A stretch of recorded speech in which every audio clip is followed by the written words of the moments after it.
En la última enseñanza leímos acerca de las palabras de Pablo a la iglesia de Roma, capítulo 12, dice así que hermanos, os ruego por las misericordias de Dios, que presentéis vuestros cuerpos en sacrificio vivo, santo, agradable a Dios, que es vuestro culto racional. No os conforméis a este siglo, sino transformaos por medio de la renovación de vuestro entendimiento, para que comprobéis cuál sea la buena voluntad de Dios, agradable y perfecta. Y hemos estado estudiando estos pasajes que son muy importantes para la vida del creyente. ¿Por qué? Porque una vez que somos salvos, entramos en un diario caminar, en un diario estilo de vida. ¿Y cuál es nuestro estilo de vida? Es un estilo de transformación,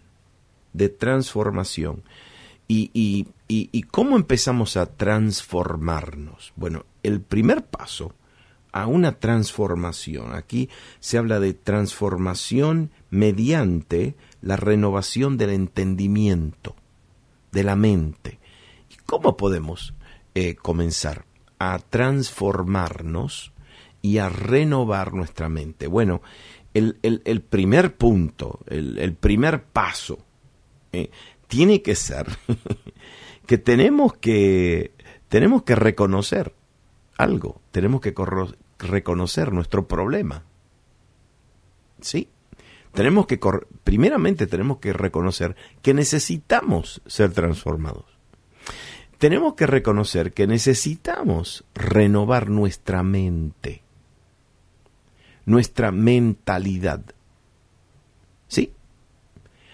¿Sabe por qué se lo digo? Porque yo he hablado con muchos cristianos que no admiten esto, que no quieren reconocer que necesitan cambiar, necesitan ser transformados y necesitan renovar su mentalidad.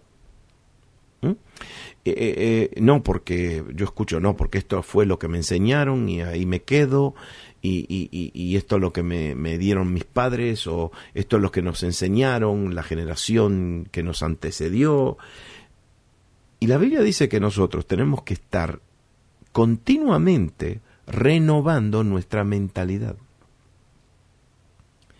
Que esa es la transformación del creyente.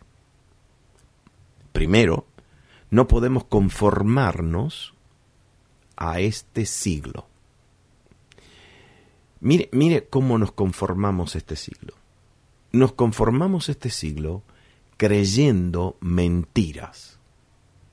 Sí, creyendo mentiras. Una vez que empezamos a reconocer las mentiras que creemos, vamos a tomar el primer paso. Vamos a tomar el primer paso hacia la renovación de la mente. Y usted va a decir, pero ¿qué mentira creemos? Bueno, mire lo que dice aquí Pablo. Así que, hermanos, os ruego por las misericordias de Dios. La primera mentira que creemos es que Dios no nos tiene misericordia. Y aquí no es que nos tiene misericordias, aquí es que nos tiene misericordias en plural, porque sus misericordias se renuevan todos los días. Que nos tiene compasión. Como que hay personas que yo conozco que tienen a un Dios muy, muy, muy, muy malo, muy difícil, muy duro, que no tiene compasión de las debilidades del creyente. Mire, todos aquellos que somos padres, madres, sabemos que si tenemos 1, 2, 3, 4 hijos, sabemos que amamos a nuestros hijos, los amamos a todos, sí, hasta que uno se enferma. Y cuando uno de nuestros hijos se enferma, le prestamos mucho más atención a aquel que está enfermito o enfermita. ¿Por qué? Y porque nos necesita más. ¿Y qué nos hace pensar que nosotros somos mejores padres que Dios, nuestro Padre Celestial? Que nos tiene compasión.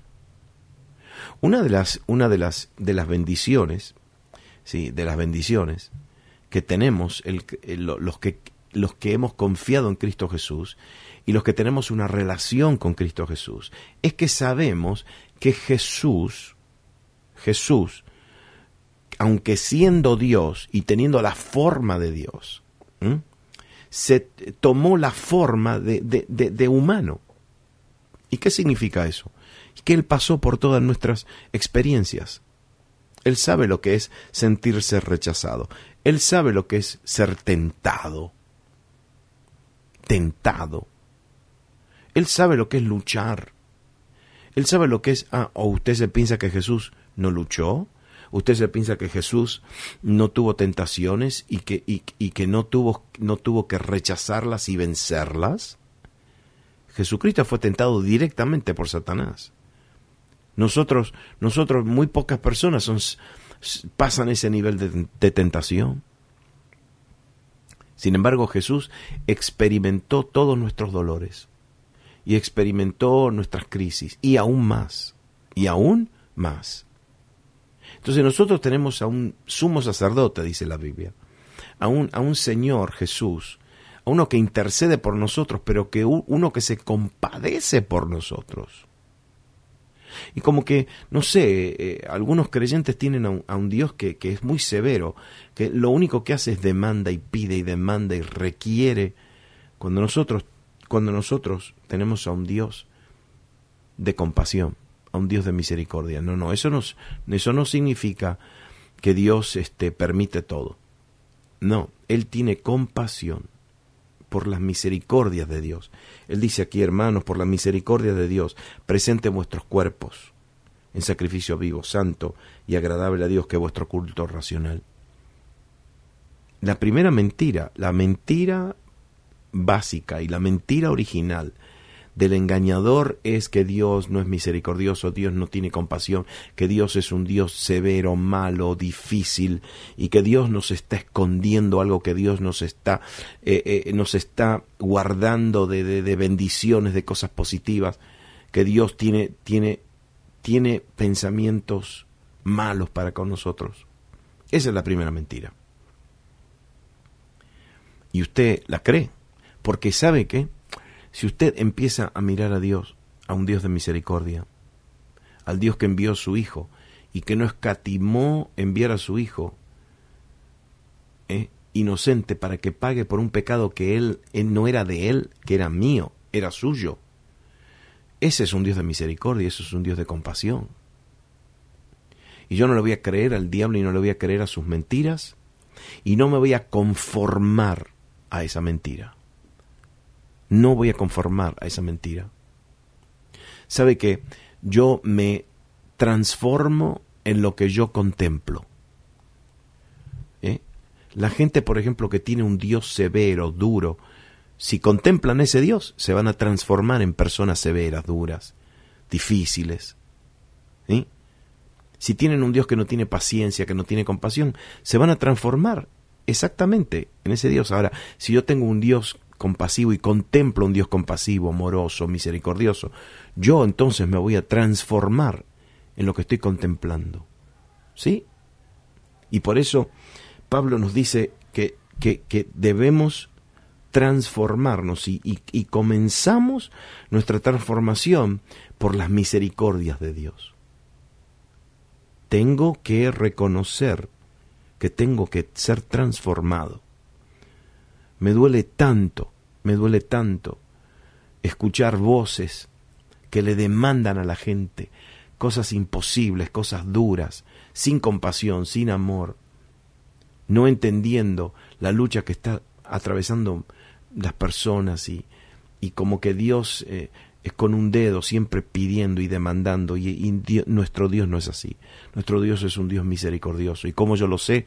Porque por lo que Él nos demostró dando a su Hijo. Entonces, reconozcamos esa mentira. Reconozcamos que Dios es un Dios bueno. Reconozcamos que el que nos está acusando, el que está acusando a Dios, nos está acusando a nosotros y está acusando a alguien, algún prójimo, algún familiar, hermano, hermana, esposo, esposa, primo, compañero de trabajo, nos está mintiendo Y cuando nosotros empezamos a creer en esas mentiras, empezamos a conformarnos, adoptar esa mentalidad. Y la Biblia me dice que yo tengo que reconocer eso y destruir toda mentira. ¿Sabe cómo se destruye una mentira? Con la verdad. ¿Sabe cómo se destruye un engaño? Con una honestidad, con la verdad.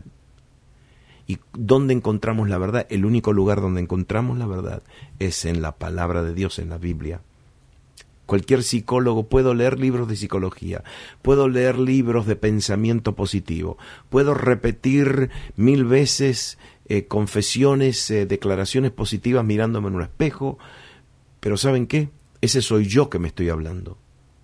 Ese es un hombre que me está hablando. Ahora, cuando Dios me habla y cuando Dios me declara en su palabra, ¿quién soy yo? ¿Saben qué? Una vez alguien me preguntó, ¿quién eres tú? ¿Quién eres tú? Y cuando yo no entendía esto de la identidad de Cristo, yo le empecé a decir, yo soy un siervo, yo soy esto, yo soy el otro. Y cuando alguien me pregunta ahora, ¿quién eres tú? ¿Sabe lo que yo le digo? Yo soy un hijo de Dios. Yo entiendo que es ser un hijo de Dios. Y cuando comienzo a caminar en esa verdad, mi mente se renueva diariamente.